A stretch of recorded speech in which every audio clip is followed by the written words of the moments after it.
My name is James Hampton III, and I am speaking with James Hampton Jr. on December 22nd. Do I have permission to record this interview? You sure do. Can you please spell your name as you would like it to appear in this project? Same as you would spell yours with the junior at the end. Okay. So that's James Hampton Junior. I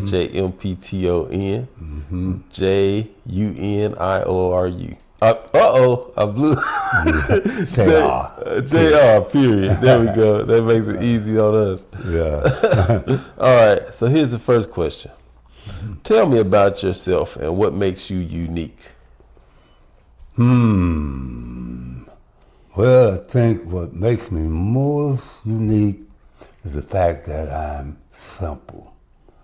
And I'm trying to be simpler. I want to be the simplest person that ever lived. I want to be simple like the truth. Simple is a positive term, even though most people prescribe a derogatory meaning to it or something negative. But in the truest sense of the word, simple is good. All right. If you don't mind me asking, how old are you? I'm 73. Tell me about how and where you grew up. Well, we grew up, I was born on Wolf Lake, on Riefer Brown Plantation, in the Mississippi Delta, in 1950, November 14th. My parents were sharecroppers. We lived in a one-room shack, one room with an outhouse and a slop jar for night bathroom visits. There was 5 of us, my father, mother, and my 2 brothers, one older and one younger, and we all slept in the same bed. The mattress was made up of corn shucks. And every morning after we got up, we had to stir or fluff the mattress back up. We had a dirt floor and an old chimney for heat and for cooking. I would say one of the things, ironically, that lifestyle made me very conscious at a very young age. I can recall vividly things that occurred well before I was 2 years old. And some of them were pretty significant events. Like what? Well, at the age of 18 months, I would ride on my mother's cotton sack early in the morning when we go to the cotton field. And one day, they brought my new baby brother out there and put him on the cotton sack. And they put a pillowcase under my arm, and I began to pick cotton. I'd say it was about 18 months because that's about how much older I am than my younger brother. I was shot in the head by my older brother before I was 4 years old. And I'd say I died. I can recall what I saw. He and I were playing, running around the little shack, and he ran into the house. And of course I ran in behind him, and when I entered the door, he was standing on a chair retrieving my father's military pistol, and took aim and shot me. Bullet struck me just below my eye and came out my neck.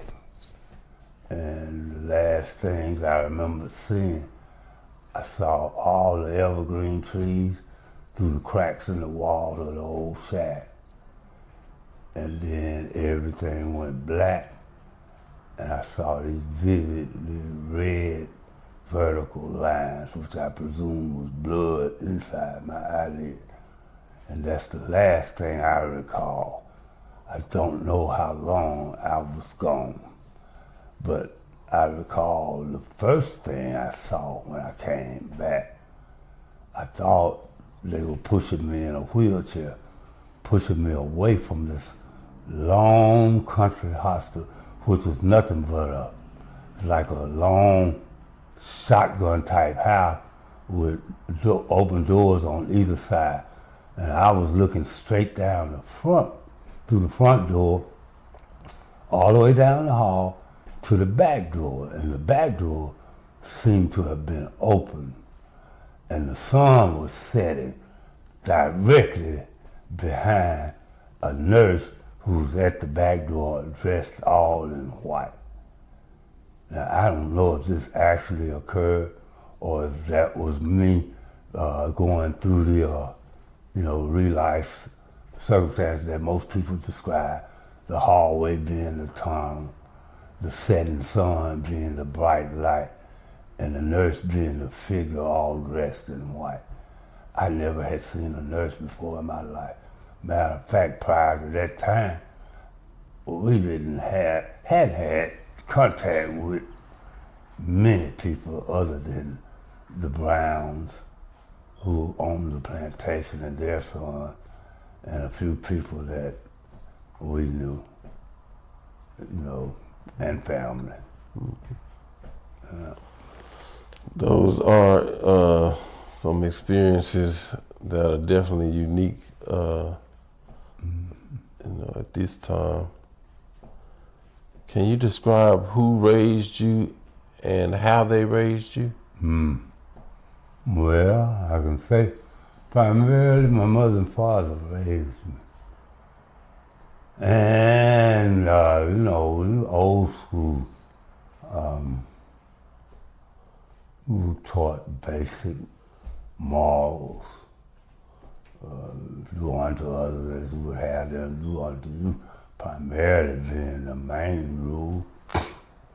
And, they didn't spare the rod if it was necessary, even though I don't remember getting one real so-called whipping, but I'm sure there were others, because I remember the willow switches, but I don't remember being whipped, other than at my teenage stage, my mother gave me one last thrashing, like she would call it. Didn't hurt a bit, but Mom say, and I don't know what I had done. I guess she was having a bad day, but she told me, I'll put my foot on your neck, and so she did. And I think I was about 16 at the time, but I could have resisted, but I never would. So I let her do it. And it didn't hurt, didn't bother me, but I still can't remember what it was. But when I got to Jackson, I was about just over 4 years old when we left Wolf Lake and came to Jackson. And when we moved to West Jackson, Miss F.O. Alexander primarily took me under her wing. And everywhere Miss F.O. would go each day, basically she would take me with her. She'd go up to Campbell College. At that time, there were two colleges on Lynch Street. On one side of it was Jackson College, and the other side was Campbell College. And Miss F.O. had an office there. By the way, F.O. Alexander Hall, the girls' dormitory, is named after her. And A.A. Alexander is her brother, who also lived across the street from her, 2 doors down from where we grew up on Pascagoula Street in West Jackson. But Miss F.O., Miss Clemens, Miss Hand, Miss Swayze,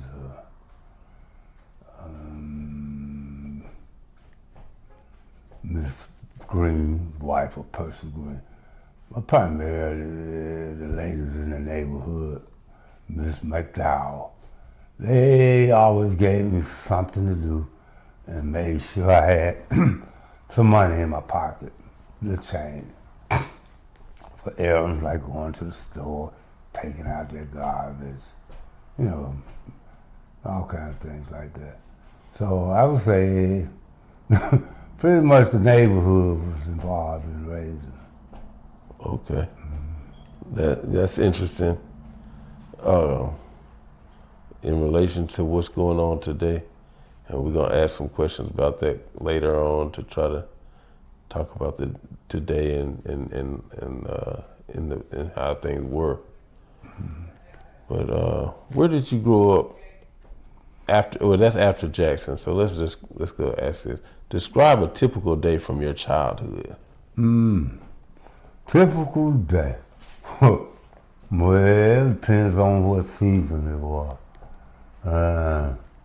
But generally speaking, during the summer season when school was out, my baby brother, Dee Dee, and I, we usually went around like one person. I had my arm around his neck and shoulder, and he'd have his arm around my waist, and we would leave on what we call our little missions. We would go to the park, College Park, or wherever we chose to go, hand in arm like that. How old were y'all? We did that pretty much from when I was 5 years old till we were I was probably fourth grade. Okay. Before we started to kind of separate a little bit. I'm sorry, go ahead though. Well, basically we go and we do little things, you know, like we might play sports or do something. Then on the way back home, we discuss what all we did that day and talk about, you know, the events of the day. And so usually we were together in whatever we participated in, even though sometimes we would separate. But we would say we set a record. We set records, you know, that day. And that was the way we chronicled, you know, how well we did. So, well, you know, some things that was standing. By the time darkness came, we and the kids in the neighborhood get together at night, you know, just at dark, and play games like hide and seek, and, you know, things like that. Could you share some memories or stories from your childhood that stand out to you above others? Well, I have to go a long way back, but there's some things I recall. My older brother and I, even back when, before we came to Jackson, we didn't seem to get along. And at that point in time, I guess it was just he and I. And I never understood why. But the first thing I remember was the first Christmas that we had. And I don't know, I guess I was either 1 year old or 2, you know, pretty much. And we had both, my dad had given us a little toy, which was nothing but 2 little plastic trucks from a Cracker Jack box. But being small, I could look at that little truck, little pickup truck, and I could visualize even the little boards in the bed of the truck. And I could see it. And just like my brother had me go do something, and when I came back, he had taken my little truck, put it right in front of the fireplace. And when I saw it again, it was just a melted puddle of plastic, you know. And he and I would say we had altercations probably just about every day. up until he left and went to college. And we finally reconciled when we got older. Found out that the whole problem came from the fact that he was accustomed to being the only child, and I was impeding upon, his domain with my presence, which nobody had told him I was coming. So I could understand why he didn't really like me being here at the, but I didn't know it then, and neither did he. Secondly, he felt like being the first son of my father and mother, that he should have been named after my father. And he resented the fact that I was a junior all his life until we were close to 40-some years old, and he and my baby brother and I sat down and we were talking one day about it, and it dawned on me that, that was what he resented about us, and he admitted it. Then I reminded him that he was named after my father's father, which I know that my father had no choice in the matter, because his mother was very domineering. And Big Mama, like any father, you don't know if you're gonna have another son. So most fathers, if they had a choice, would name their firstborn son after themselves, not knowing if they're gonna even have another. So when I told Nick that, it dawned on him that it wasn't my fault that I was named after that. And that was when we really began to reconcile our life. But there are many events that are life altering that I can recall. I remember when we first moved to Jackson, we lived at 925 North Lamar Street. And every morning, there would be a parade of police coming down Lamar, leaving the downtown police station. And first you'd have the two-wheel motorcycles, black and white. All the cops were white, there were no black cops. And they would go by the zoom. Then the three-wheel motorcycles came, then the patrol cars.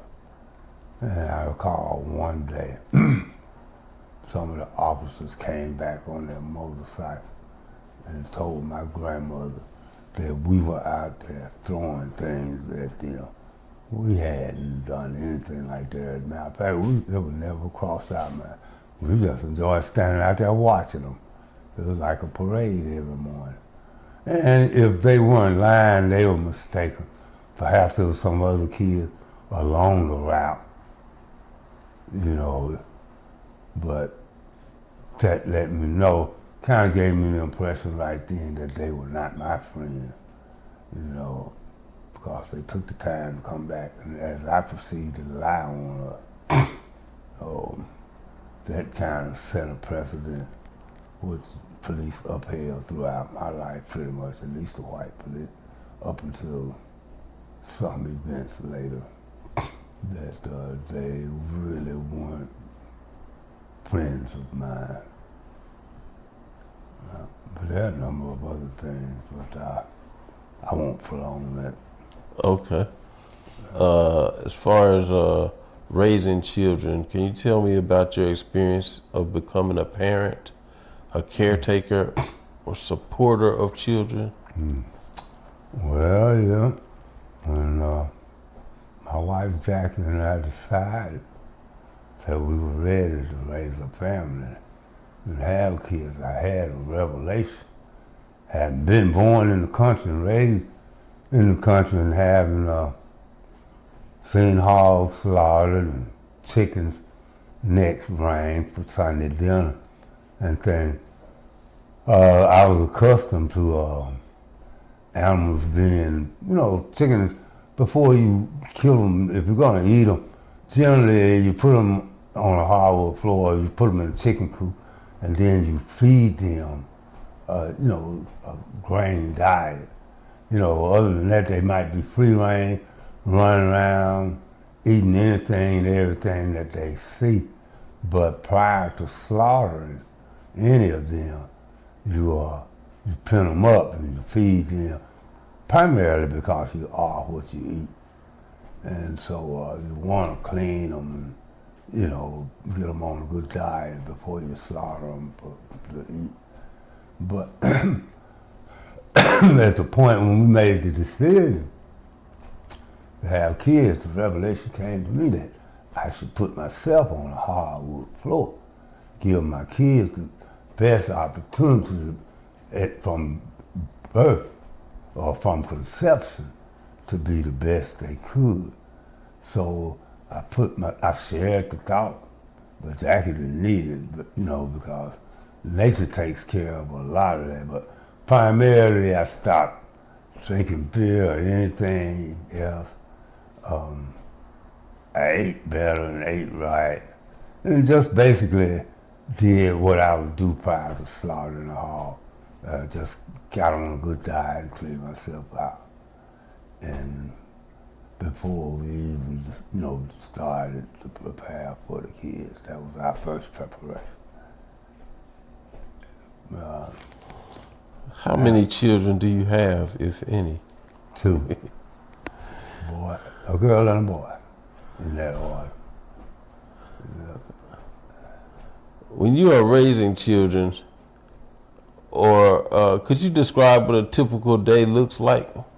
Depending on what stage, because there are no typical days when you're raising kids. Every single day is a unique adventure unto itself. I raised a lot of kids, not only mine, but I've had a lot of parents that gave me the responsibility of raising their kids too. And I accepted it because that was a great position to have been entrusted with. And I found out that the name coach is sometimes more powerful than dad or father. You know, when a parent wanted to correct their child, a lot of times all they had to say, I'm gonna tell Coach Hampton. And that got some good corrective action on both black and white. You know.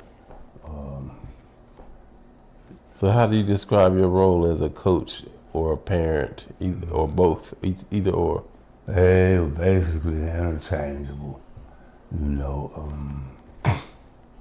never believed in physical correction, you know, as far as whipping kids or anything. I never believed in focusing on what not to do.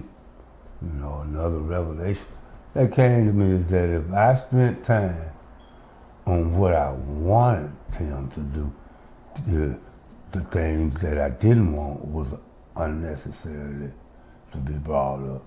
I knew that if I badgered kids about don't do this, don't do that, that's like supplanting the thought in their mind.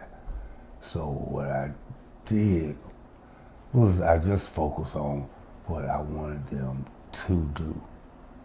And that seemed to have been the right way. You know, you fill their heads and minds with the right and good things that you would like to see and have. And you give them reasons and explanations as deep as they need. And then you don't have to concern yourself with the what not to do things. But that's pretty much been my approach in all things. Who is your support system as you raise your children, and can you describe what that support system looks like? And that's for your children or children of others. Well, the support system I had was primarily everybody and everything. You know, I used everything that was available in a positive way. And I depended on the Creator you know, as far as dependency. Yeah. How do you compare the way you and others raise children today with the way you were raised? Well, children nowadays primarily raising themselves, you know. Unfortunately, in my estimation, there is it's a war. And we're the only ones that doesn't know we're at war. The right of parenting was taken from, generally I say from black people, because mostly whites still do whatever they think is necessary and no one infringes upon their basic human rights, you know, or their constitutional rights. We, you know, in comparison, gave up the right. For example, when they decided to take, I say, drove Christ out of the school system and did not allow any type of reference to moral rights. We submitted to that authority, and along with that, when Jesus went out the door, we stopped teaching anything about right and wrong, and left it up to the kids to kind of figure it out, and that's when the gang thing started to take over. Secondly, there's always been a place in the hierarchy of growing up for the older brother or big brother to take a role in your development. Unfortunately, during my growing up here, there was a generation gap created when they created the Vietnam War. They took an inordinate amount of young black male from the age of 18 to 24 out of the equation. And by snatching them up out of our midst, there was a lot of information at a critical stage for teenage boys that was not transferred. And I think that lack, you know, that gap in our generation created a degree of ignorance in development, parenting development for the young male. There was specific big brother figures that were taken by the war draft. Yeah, some of the biggest, best outgoing black men that you ever want to know. Some of the greatest athletes that lived in Jackson died in Vietnam, and some of them that didn't die came back dead men walking.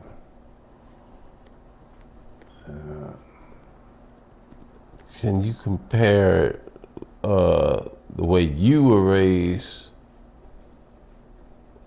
with the way that you raised your children with the way children are raised today?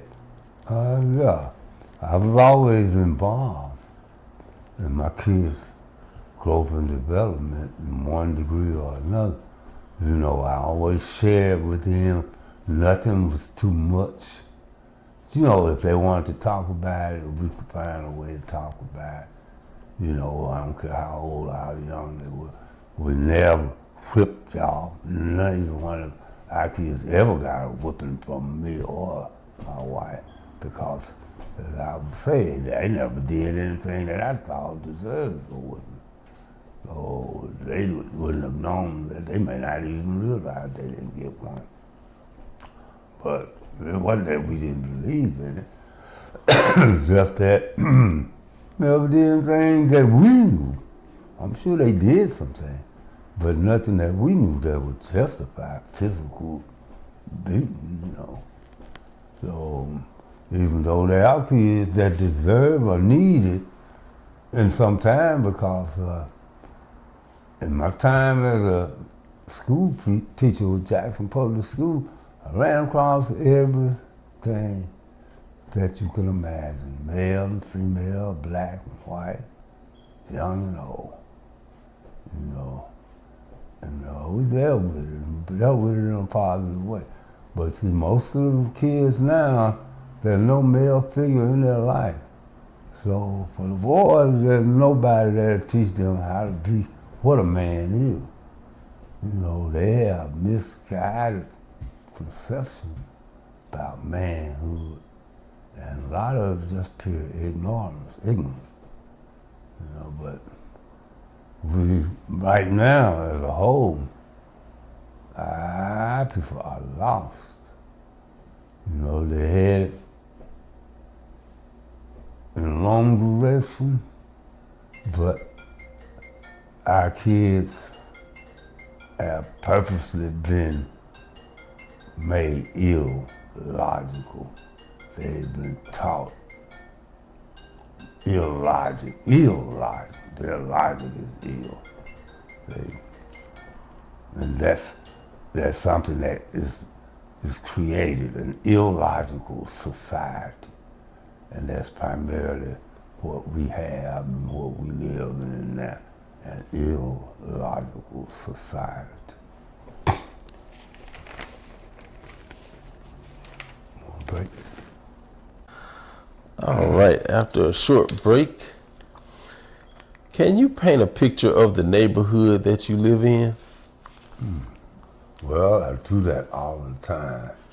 Primarily the neighborhood that I live in is Mississippi, and more specifically Jackson, and to be a little more specific than that, West Jackson now. But the picture that I see is an area that has great needs. I see vacant buildings and businesses, dilapidated structures and vacant lots. I see trash, I see businesses with no sign. I see great needs in our community. And as I point out to the children now, who most of the children that I deal with are 50 years old and below. They're children to me. And I point out the fact that all of these things that I mentioned, the rundown houses and all of that, are opportunities. You know, wherever there's great need, there's great opportunity. The businesses that we generally open in our community, we do not support. And consequently, they go out of business. East Indians or Arabs or Africans or Caucasians, anybody can open a business in our community and we'll support it, even though the prices are ridiculous and the treatment is horrendous. We'll still support them, but we won't tolerate us. I point out all the time, the businesses that I did create in our community were overwhelming successes. And I've had children there, young men and young people that came to me and said they wanted my help to start a bit, and most of them are successful, even to this day. There's potential, but we got a long way to go. So, to expound, how do you feel about this neighborhood? I feel good about it because the potential is there, and the young people that come to me, you know, and they still come, even though I've burnt out and I'm kind of in a place right now where they don't know where I am, so I guess the Lord gave me a chance to rest. But my house stayed full, young men, young women who were seeking. And I don't care how bad their situation was, we were there for them. And most of them gained, a lot. They gained a lot. The house that was recently burnt out, where in West Jackson was it? 1134 Valley Street. You will not even know a structure existed there now. But there are still some young people that go there and sit in their car there in front of what used to be because they got something there when it was there. And some of them come in the house and they say they felt something when they came in the door. And I told them that's because the Creator dwells there. You know, the Spirit lives there. And I'm sure it didn't leave just because I left. How do you think the neighborhood you live in affects your ability to raise children and or support children in your community? It's a challenge. It's a challenge because it's grassroots effort. You know, everything's raised from the ground up. You know, and so you reap what you sow. You got to sow good seed. You got to nurture them if you want a good garden and a good harvest. So in some areas it's difficult because we are basically working against ourselves, but it's not impossible. A lot of times those big tests are just opportunities to create testaments or testimonies. What are some of the ways that you have adapted to the challenges or opportunities you encounter as you raise your children, support children in your community?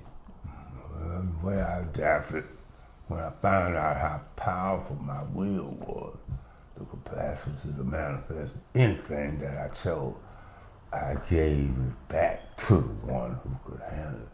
So I say, not my will, but thy will be done. And consequently, some of the things that I encounter or do might look foolish, just about as foolish as Noah building an ark for a flood when there never had been a rain falling on the face of the earth. I'm sure I look a lot like Noah sometimes. But we submit and we do as the word requires of us, not changing one jot nor iota. If you could paint a picture of your ideal community or environment for raising children, what would that look like?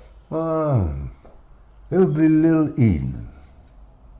Little Eden, be like the garden. A little like heaven. It would be a heavenly area. Heavenly peace, joy, harmony.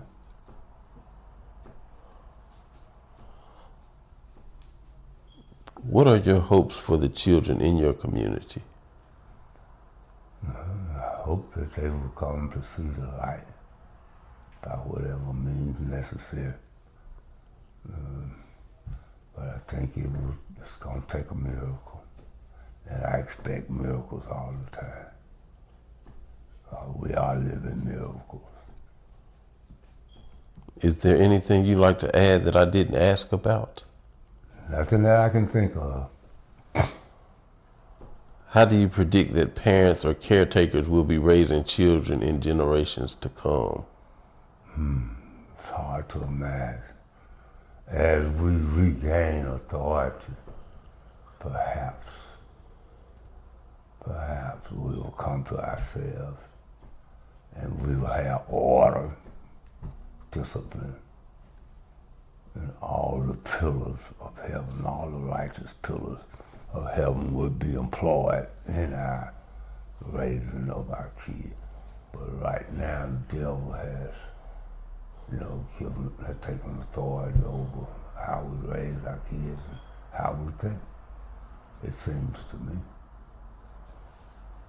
What new obstacles will the parents in the generation to come face, and what new opportunities will they have? Well, I tell you, like Reverend Parker told us, there's nothing new under the sun. Nothing new. So it may come a different way, but they're all old obstacles.